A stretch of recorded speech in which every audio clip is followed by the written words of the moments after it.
ചില തറവാട്ട് കാരണവന്മാരുണ്ട്. പ്രതാപിയായ കാലത്ത് കോളാമ്പി പിടിക്കാനും മെതിയടി ഇട്ടുകൊടുക്കാനും റാൻ മൂളി നടക്കാനുമൊക്കെ പരിചാരകർ ഏറെ ഉണ്ടാകും.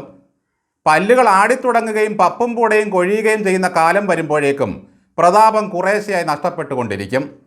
സ്വർണം കെട്ടിയ രുദ്രാക്ഷമാല അനന്തരവർ ആരെങ്കിലും നയത്തിൽ ഒപ്പിച്ചെടുക്കും. കൊച്ചുമക്കളൊക്കെ നെഞ്ചത്തെ പൂട പറിക്കാനും മീശ പിടിച്ച് വലിക്കാനും തുടങ്ങും. പൂമുഖത്ത് കാരണവർ ഇരുന്ന ചാരുകസരയുടെ കോലുകൾ മാറ്റിവെക്കും.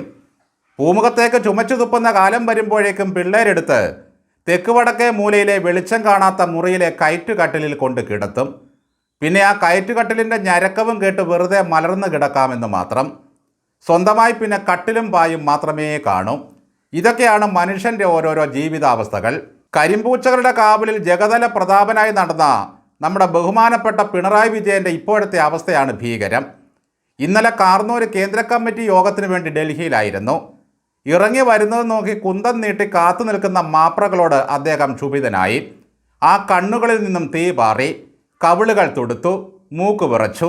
നിങ്ങളിങ്ങനെ വടിയും പിടിച്ച് നിൽക്കേണ്ടതില്ല, എന്തെങ്കിലും പറയാനുണ്ടെങ്കിൽ അറിയിക്കാമെന്നായിരുന്നു പ്രതികരണം. സാധാരണ കമ്മ്യൂണിസ്റ്റുകാർ മാപ്രകളുടെ കയ്യിലിരിക്കുന്ന ഉപകരണത്തെ കോലെന്നാണ് പറയുക. പിണറായി അതിനെ വടിയാക്കി. വടിയെടുക്കേണ്ട കാലമായി എന്ന തോന്നൽ കൊണ്ടായിരിക്കാം. അവിടെ നിന്നും ദേഷ്യപ്പെട്ട് ഇറങ്ങി വന്ന് കാറിൽ കയറാൻ നോക്കുമ്പോൾ അടുത്ത ചോദ്യം, വിഴിഞ്ഞം തുറമുഖ വിവാദത്തെപ്പറ്റി അറിയണം പോലും അവർക്ക്. ആ ചോദ്യവും അവഗണിച്ച് കാറിലേക്ക് കയറി. ഇടത്തേക്കാല് പുറത്ത് കിടക്കുമ്പോൾ ആരോ ഡോർ അങ്ങ് വലിച്ചടച്ചു. ഒന്ന് ആലോചിച്ച് നോക്കണം. ഒരു സർക്കാരും പാർട്ടിയും അന്തങ്ങളും കമ്മികളും പൊന്നുകോല കൊണ്ട് നടന്ന ഒരു കാലും തലയുമാണത്. അതാണ് ഡോർ വലിച്ചടച്ച് ഞെരുക്കിക്കളഞ്ഞത്. അടിയന്തരാവസ്ഥക്കാലത്ത് ക്രൂരമായ മർദ്ദനങ്ങൾ ഏറ്റുവാങ്ങിയ ഒരു കാലായിരുന്നു അത്. കാല് പുറത്ത് കിടക്കുമ്പോൾ ഡോറ് വലിച്ചടയ്ക്കുമ്പോൾ സംഭവിക്കുന്നത് ഒന്ന് ആലോചിച്ച് നോക്കൂ. കാലിങ് എടുക്കും മുമ്പ് വാതിലടയ്ക്കലോ എന്നായി പിണറായിയുടെ ചോദ്യം. ന്യായമായ ചോദ്യമല്ലേ അത്? ഡോറിൻ്റെ അടിയിൽപ്പെട്ട കാല് ചതഞ്ഞു പോയിരുന്നെങ്കിൽ എന്താകുമായിരുന്നു അവസ്ഥ? ഈ കേരളം കത്തുമായിരുന്നില്ലേ?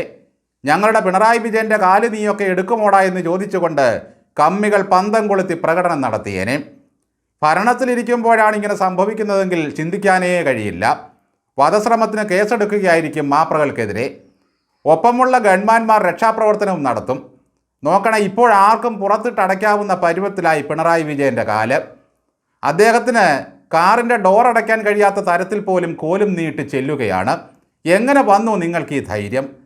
വീണ്ടും യോഗത്തിനായി പിണറായി വിജയൻ ഇറങ്ങിയപ്പോൾ മാധ്യമങ്ങൾ അവിടെയൊക്കെ ചുറ്റിപ്പറ്റി നിന്നതല്ലാതെ അടുത്തേക്കെങ്ങും പോയില്ല. ചിലപ്പോൾ പൊട്ടിത്തെറിക്കുമോ എന്നവർ ഭയന്നു. ഇത് ശ്രദ്ധിച്ചുകൊണ്ട് പിണറായി പറഞ്ഞു, ഇതുപോലെ മര്യാദയ്ക്കല്ലെങ്കിൽ വെറുതെ നമ്മൾ തമ്മിൽ തെറ്റിലാകും കേട്ടോ.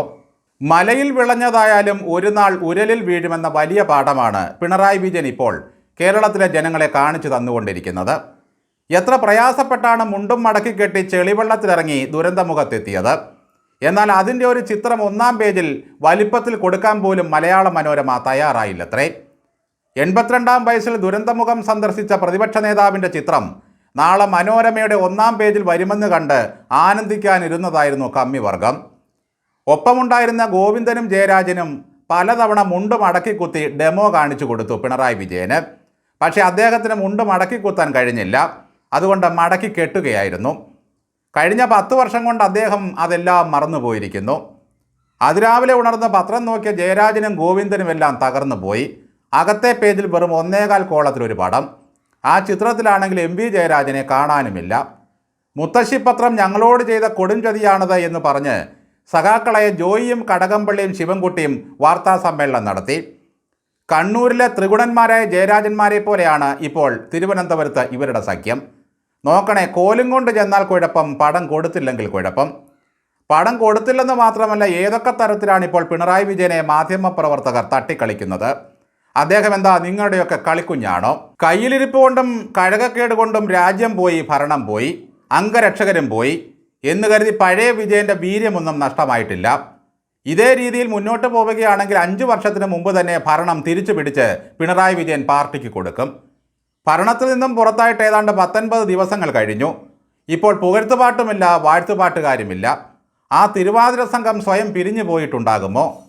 ഇന്നീ പാർട്ടി ലോകമെങ്ങും ശോഷിച്ചിടാൻ കാരണഭൂതൻ പിണറായി വിജയൻ എന്ന സഖാബു തന്നെ. ആഹാ, ധനുമാസത്തിലെ ആതിരനിലാവിൻ്റെ കുളിർമയിൽ ആയിരക്കണക്കിന് സഖാത്തുകൾ കുമ്മിയടിച്ച മെഗാ തിരുവാതിര മറക്കാൻ ഏത് അന്തത്തിന് കഴിയും?